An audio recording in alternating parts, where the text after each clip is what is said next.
Hello and welcome to Superstree, Women in the Startup Ecosystem, a show that talks about journey, challenges, and path ahead for women in the startup ecosystem.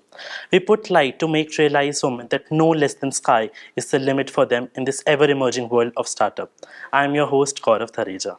Superstree, Women in the Startup Ecosystem is a podcast series by Department for Promotion of Industry and Internal Trade, DPIIT. DPIIT is a central government department under the Ministry of Commerce and Industry, Government of India. Startup India is a flagship initiative under DPIIT intended to build a strong ecosystem for nurturing innovation and startups in the country that will drive sustainable economic growth and generate large-scale employment opportunities. Today, we have with us a strong-headed investor and an ambitious entrepreneur. She's an investor in startups such as Licious, Fraternity, Love Local, Indian Angel Network, and many more. She's the founding partner at Wavemaker Labs, board member at Thorns Capital, and product council member at Mascom. She has also founded India's first ever women entrepreneurship VC fund entities named as SahaFunds and StrongHer Ventures, and is actively working to further catalyze the growth of women engagement in the Indian ecosystem. Today, we have with us Ms. Ankita Vashistha. Thank you, Ankita, for joining us. Thank you so much for having me here today. Ankita, how did your journey as an investor begin? What all did it take for you to finally become a woman investor in the Indian ecosystem? And what was that first token money that you ever invested in a startup or in this ecosystem? So my journey into the financial world began after I finished my studies. I did my engineering, then my master's in business. And then I was lucky to get my first job in private equity in London. So I worked for 4 or 5 years for a PE firm, which was a $2 billion fund focused on the emerging markets. I was very lucky very earlier on to work very closely with the management team to work across the different aspects of a fund, from fundraising to investing to legal, and how investments happen in different regions across the world. And then I said to myself that, okay, let me look at what's happening in the early stage space. Also, the engineer in me kind of came out, and I was very fascinated by new tech that was being built by early stage founders. So I moved from London back to Asia, spent time between India and Singapore, and that's when I started investing as an angel investor. So as an angel investor, I said, let me take maybe 5 to 10 lakhs only and make my kind of first few investments, right? And investing in companies in, say, India or Singapore or US or Philippines. And then, I took that collective kind of experience of making multiple angel investments.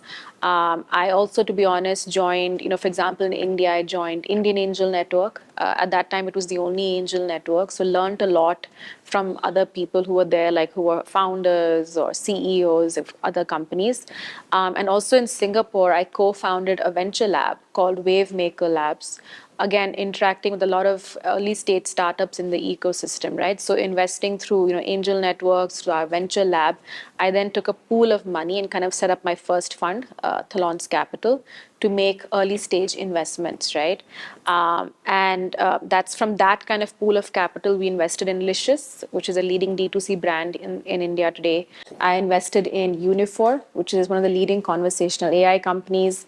From the venture lab in Singapore, we made a bunch of investments, but one that was quite notable was a company called Luxola, which became Asia's biggest online cosmetic store, and we sold it to Sephora. And it was run by a second-time woman founder. And then around 2000, so this is when around 2013, 14, I said, okay, I've been in the ecosystem for quite some years now. And I've been investing, now I'm investing as Thorns. But I realized that we didn't have many stories like Luxola, or we didn't have many women founders in the ecosystem. Because as an investor, you take part in so many of these conferences, pitch days, demo days, but there weren't enough women. So I said, this has to change. And why am I the only woman in the room as a VC making investment decisions? So that's when around 2014, I said, I want to build a fund, a platform and access to capital for women-led and focused businesses. And I launched a Saha fund. And so from that, I launched a 100 crore pool of money to invest primarily in startups in India, with a small carve out for global startups, but we were an Indian AIF. So we said, let's look at early stage, women-led, women-focused tech businesses to invest in.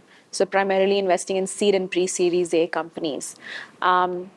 took that journey ahead. And so with that fund, we made around 12 investments, some great exits like Fraternity to CureFit, My Ally to Phenom, and a bunch of others. And now last year, I said, I have global ambitions. We want to solve for women globally. So we launched StrongHer Ventures, which is now a fund in the US and in India, looking at early stage investments.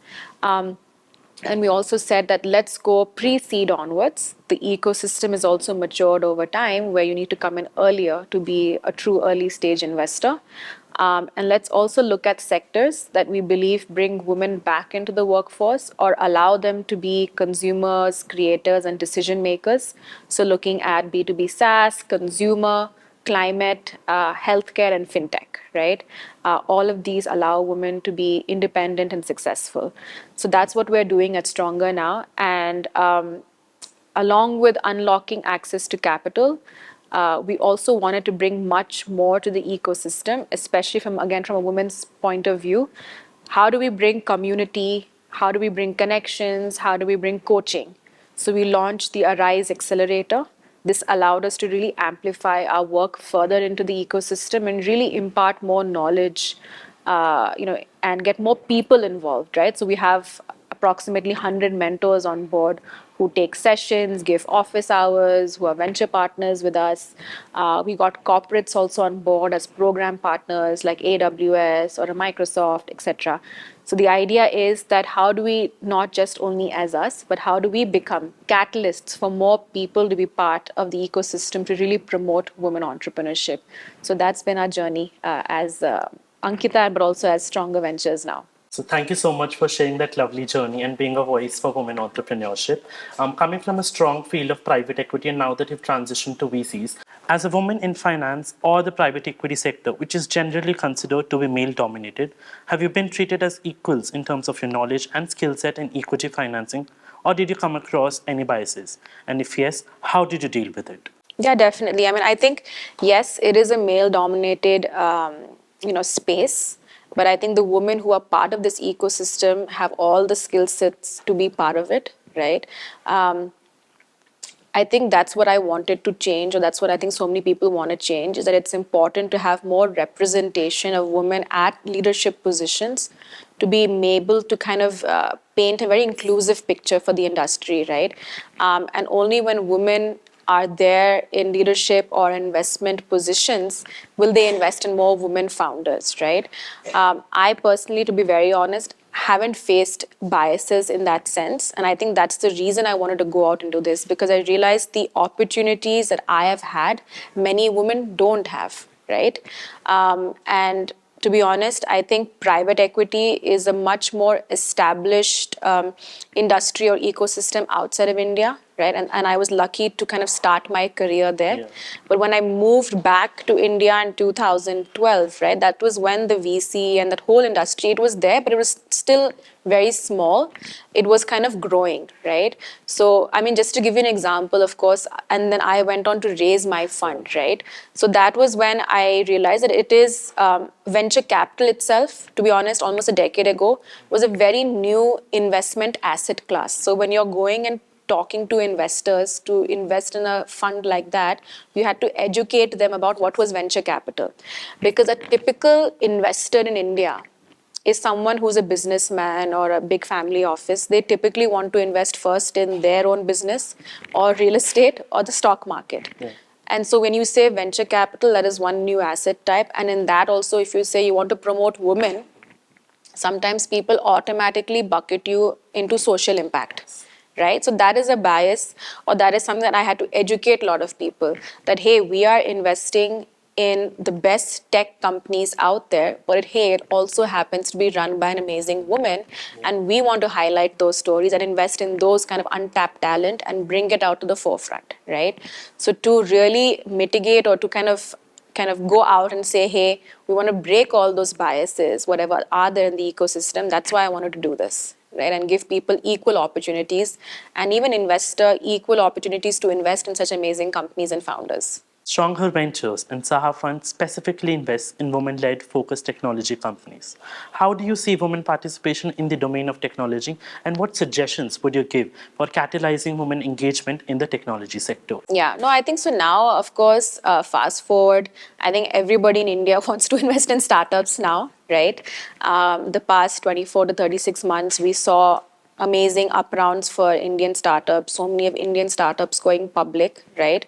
Of course, just the beginning, I mean, in the past 6 months or just the near kind of past history, future, there was a depression in the whole kind of country or world globally. But I think startups in itself has been a really exciting kind of journey within the Indian, kind of continent. We're like the number 3 biggest ecosystem for startups. So now I think everyone out there wants to invest. We've also seen a whole new uprising of a new type of investors who have come, right? So now there's a lot more family offices, the second generation of business people who want to invest. A lot more institutions are also investing, right? So you see this, the banks in India investing, big corporates have corporate venture arms, so they want to invest, right? So that has definitely been a really big positive from that perspective. And of course, we continue to really catalyze more investments to women through our fund. I think it's great to have a lot of initiatives and mentorship and all that for women, but you have to also back it by capital, right? So we have been doing this for over a decade now. We have now increased our fund size to 100 million to invest in early stage startups. And what we also did was last year, we actually launched our first accelerator called Arise Accelerator, because I have always been solving for the lack of access to capital for women.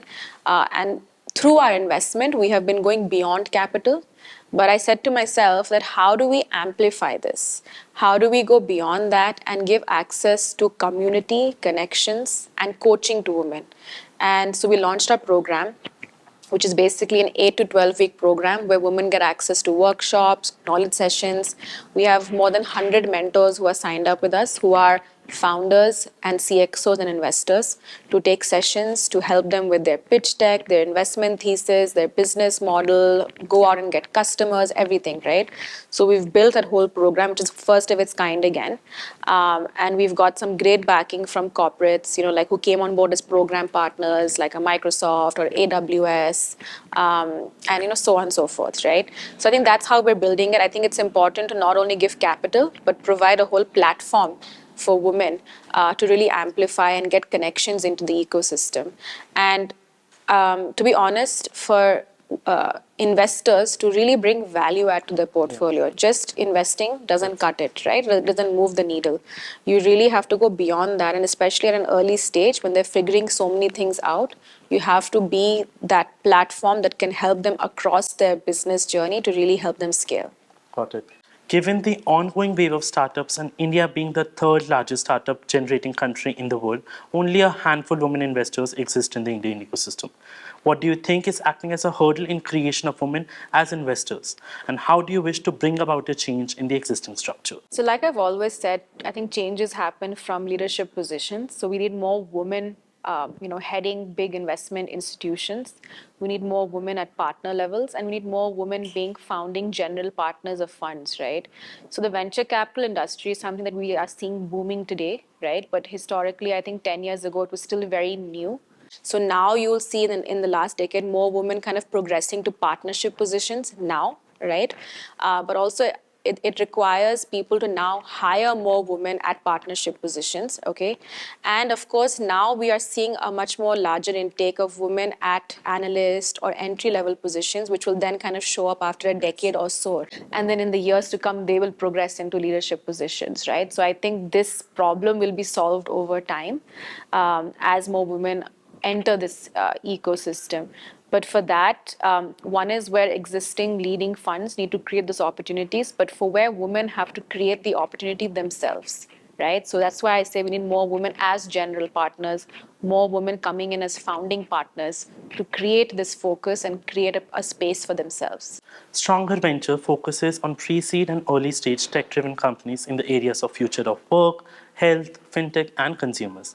Why pre-seed and early-stage startups when other investors look for scaled-up ventures to invest into, given that they're less risky in giving the returns? Yeah, so we've always been an early stage player. I think historically in India, when the kind of bigger funds came in almost a decade ago, they were looking at kind of more Series A, B startups, right? And then, of course, what happened is we saw a lot of inflow from kind of foreign capital to kind of look at the gap from B onwards to like later stage. But there was no one addressing early stage, right? Now everyone is looking at early stage because they've realized that the potential is very high. A lot of times before in India, we were a back office for the world, right? So we were building tech as an outsourced kind of geography for the world. Then we kind of became a place where we were making whatever was, customizing whatever was in the Western world for the Indian subcontinent. But now we ourselves are creating amazing tech for the world from India, right? For India and for the world, right? So that opportunity is definitely there. People are coming in much more earlier. There is so much more funding now, right? We're not so many more new funds. Even bigger funds have now gotten into early stage investing, right? Because then you can really capture that entire cycle and that opportunity as an investor and really see these companies grow. Perfect. You mentioned about India being a technology hub. Yeah. How do you foresee a woman participating in technology sector, and what suggestions do you have for startups that are building a sphere in the technology game? Sure. So I think India itself is now the third largest ecosystem globally, right? So we're seeing a lot of opportunities for startups in India, for India as well.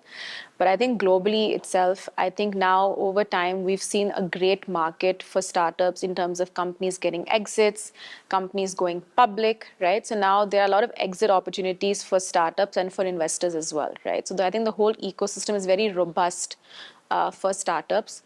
Not only that, I think startups are the source of innovation, right? So anyone I think who wants access to what's happening, new age, innovation, innovative, they need to work very closely with startups, which is why you'll see a lot of enterprises and institutions investing, but working very closely with innovative startups, because a lot of legacy businesses or old businesses need to figure out the new way of innovation, the new way of learning, or addressing the new tech and digital transformation, right? So a lot of that will be seen today in the market. So not only is startup investing a great way of investing, but also it's a great source of innovation in tech, which is true globally, right? And especially I think in a country like India, where you have amazing tech talent, access to tools and resources, great access to 5G in terms of technology being distributed, and the last mile, the whole emerging Bharat story, it's a great time to be a startup founder and to consume startup services and products. Perfect. Since you've participated in so many pitch days, demo days, you have had experience with a lot of co-founders, entrepreneurs, and startups. So, what are those do's and don'ts that a startup or an entrepreneur must keep in mind before they pitch to an investor? Yeah. So I think, of course, when you're going out and pitching to an investor, you have an idea, you're building a startup. I think a few things that are really important is that you're very clear as to what problem you are solving. It's not enough for it to just be something cool or nice to have. I think any problem that you are building or solving for needs to solve a problem for the masses, right? So that's really important. You need to think about the big picture and how you are solving this, not just for a small like subset, but for a bigger population, right? That's when it also becomes an investable business, right? So many times people don't realize that for a company to be investable, the idea has to be super big, because not only does the equity that we come in as investors have to make sense, but even for the founder, right? So I think it's really important. I think it's really important that, I mean, obviously all founders won't necessarily come in with the relevant domain knowledge, but it's really important that you have a team that can all come together to bring in relevant experience to kind of really implement that idea. So showcase your talent, showcase your passion, showcase why you have done enough research or why you are going to be the right founders to make this kind of startup happen, right? So I think that's important, and to be really aware of the market.